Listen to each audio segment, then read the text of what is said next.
अब ये शायद आइन पर अमल हो जाता तो हम यहाँ तक आते ही ना। जब 90 दिन का लिखा हुआ है सदीक जान, तो ये मामलात ना होते कि खुद भी ये कहा जा रहा है कि अदालत में ना आते, लेकिन अब आ गए हैं। अब इसको हल तो होना है। क्या हुकूमत जो कोशिशें कर रही है, कभी हम देखते हैं कि जी वो करारदाद आ गई, जितने भी हम देख रहे हैं इदारे इस वक्त वो सिर्फ और सिर्फ एक मकसद के लिए इस्तेमाल हो रहे हैं कि किसी तरह से इलेक्शंस ना हो, और उसमें ज़ेली चीज़ें आ जाती हैं कि जी इमरान खान तहरीक इंसाफ के खिलाफ कोई केसेस बना दो, कुछ और कर दो। अभी हमने देखा, आगे बात करेंगे कि नए केसेस बन रहे हैं, अली मिन गंडापुर की गिरफ्तारी हो रही है, सब कुछ हो रहा है। ये सब इसलिए रहा है कि इलेक्शन किसी तरह ना हो। आपको इसमें कितनी कामयाबी नजर आती है? वो जो करारदाद का आना, उससे प्रेशर बढ़ेगा। अगरचे ये बात भी हो रही है कि उसमें 372 में से 42 लोगों के दस्तखत, वो 42 भी वो हैं जिनमें ना प्राइम मिनिस्टर है, ना अपोजिशन लीडर है, ना उसमें वजीर दाखिला है, ना वजीर कानून है, ना बिलावल है। तो ऐसे लगा कि बकरा, किसी को कुर्बानी का बकरा बनाने के लिए उन्होंने बस उनके रिजर्व सीटों वालों के दस्तखत करवाए। देखिए, मेरा नहीं ख्याल कि इनको कोई फायदा होगा, और इनके पास टाइम जो है वो बहुत कम रह गया। उसामा गाजी साहब, आज आप देख लें कि 7 तारीख एक तरह से गुजर चुकी है, और इनके पास जो टोटल अगर आप बात करें तो कोई तकरीबन आप ऐसे समझिए कोई 80 घंटे जो है वो बाकी रह गए।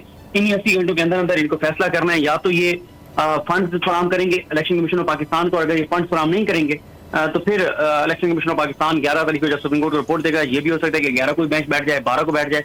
लेकिन ये कंफर्म है कि सुप्रीम कोर्ट हर सूरत में इलेक्शन की तरफ जाएगी, हर सूरत में इलेक्शन कराने की तरफ जाएगी, और उसके लिए जो जो कंटेम्प्ट करेगा उनको उसके नतीजे जो है वो भुगतना पड़ेंगे। तो आपकी नजर में अब ये हल क्या है? अगर इसको या फुल कोर्ट आपके ख्याल से अभी भी चांस है या नहीं? देखिए, फुल कोर्ट के इस फैसले पे तो चांसेस नहीं है। फुल कोर्ट के इस फैसले पे तो चांसेस नहीं है, क्योंकि ये तो फाइनल फैसला है, सुप्रीम कोर्ट दे चुकी है। इसमें ज्यादा ज्यादा रिव्यू हो सकता है। रिव्यू अगर किसी को मसला है वो रिव्यू डाल दे, और इसमें तो नहीं हो सकता। देखें, ये जो 4-3 और 3-2 वाला मामला है, इसका बड़ा अच्छा तरीका था कि हुकूमत जो है वो रिव्यू डाल देती, और हुकूमत अगर रिव्यू डाल देती तो उससे हुकूमत को फायदा ये होता कि ये बेंच में लग जाता, और बेंच में, लेकिन इन्होंने रिव्यू नहीं डाला।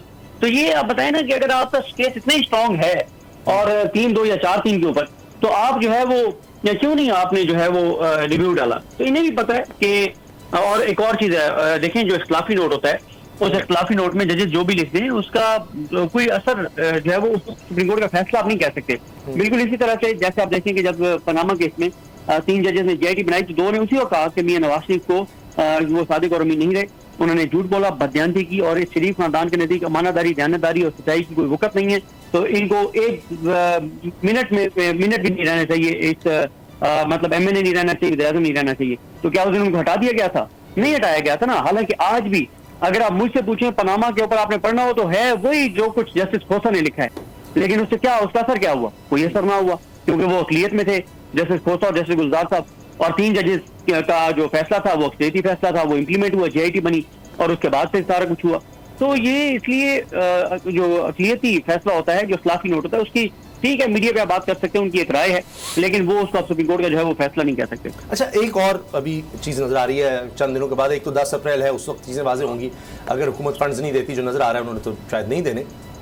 20 अप्रैल का भी इंतजार हो रहा है कि जब सो मोटो पावर्स के हवाले से जो कानून है वो कानून बन जाएगा। मुज़म्मिल, आपको तब फुल कोर्ट फिर बनती नजर आ रही है, या फिर ये कंट्रोवर्सी होगी? अगर तब भी फुल कोर्ट बन गई तो फिर एतराज़ात सामने आ जाएंगे, क्योंकि ये कहा जा रहा है कि 2 जजेस, फिर उसमें होगा कि जी इन 2 को निकालें, फिर होगा एक नई बहस होगी, उस वक्त क्या हुआ, पीछे जाएंगे, तो मामला लटकेगा। लेकिन 20 अप्रैल को हम एक और कंट्रोवर्सी देख रहे हैं। बिल्कुल, देखें, अगर दोबारा से रिव्यू में जाता है फिर तो फुल कोर्ट के अलावा कोई ऑप्शन नज़र नहीं आ रही इस टाइम। और वो बन भी जाए तो जिस तरह से आपने कहा है कि अगर पीडीएम अगर उस पर यू टर्न लेती है कि अब ये फुल कोर्ट बनी है और इसके बाद जो फैसला है उसको भी मानने से इनकार करती है, तो उसका सियासी नुकसान बहुत ज़्यादा होगा। आपने एक स्टैंड पॉइंट लिया, आपने बयानात दिए उसके हक में, आपने कहा कि सारी धांधली इसलिए हमारे साथ की जा रही है और ये इसीलिए हो रहा है कि फुल कोर्ट नहीं बन रहा, ये बेंच फिक्सिंग है। तो अगर वो बेंच बन गया और उसके बाद फैसला आया, आपने ना माना, तो आपको नुकसान उसका होगा। अगर आपको ये वीडियो पसंद आई तो सब्सक्राइब करें और बेल पर क्लिक करें। तो नजर आ रहा है सामने लिखा हुआ है जुल्म मिटने के लिए 2 चीजों से मिटेगा भाई। एक, अदल की कुर्सी पे जो लोग बैठते हैं ना, वो अदल के हिसाब से फैसले करने लगे। दूसरा, कौम निकल खड़ी उस जुल्म के खिलाफ, तो जुल्म खत्म हो जाएगा। या इन दोनों में से कोई एक चीज हो जाए, या दोनों हो जाए। अगर 420 का मुकदमा था, उस वक्त अदलिया में जो लोग बैठे हुए केस देख रहे थे, वो पूछते ना यार चीट हुआ कौन है। जब उनको दिखता कोई चीट नहीं हुआ, केस खत्म कर देते। तो जालिम जुल्म कर ही नहीं पाता। 9 जजेस ने नोट बिफोर किया मेरे केस को यार, 1.5 साल चला। शख्सी जमानत का केस, सेम केस इस्लामाबाद में कर दिया। एक ही इल्जाम पे 2 केस हो नहीं सकते भाई। मतलब 60 दिन का वक्त होता है, 102 दिन के बाद मैं जीत गया, केस बरी हो गया, 102 दिन के बाद अपील फाइल की, एक्सेप्ट कर ली। नहीं करते ना एक्सेप्ट, खत्म हो जाता ना जुल्म यार। भरी अदालत में मुझे बरी कर दिया, फिर पता नहीं क्या हुआ, 2.5 घंटे बाद का नोट बिफोर, मैं नहीं सुनता ये केस। खड़े रहते अपने फैसले पे, मिट जाता जुल्म।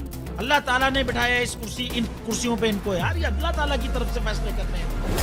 तो या तो ये फैसले आएंगे, जुल्म मिट जाएगा, या कौम खड़ी हो जाएगी जुल्म के खिलाफ।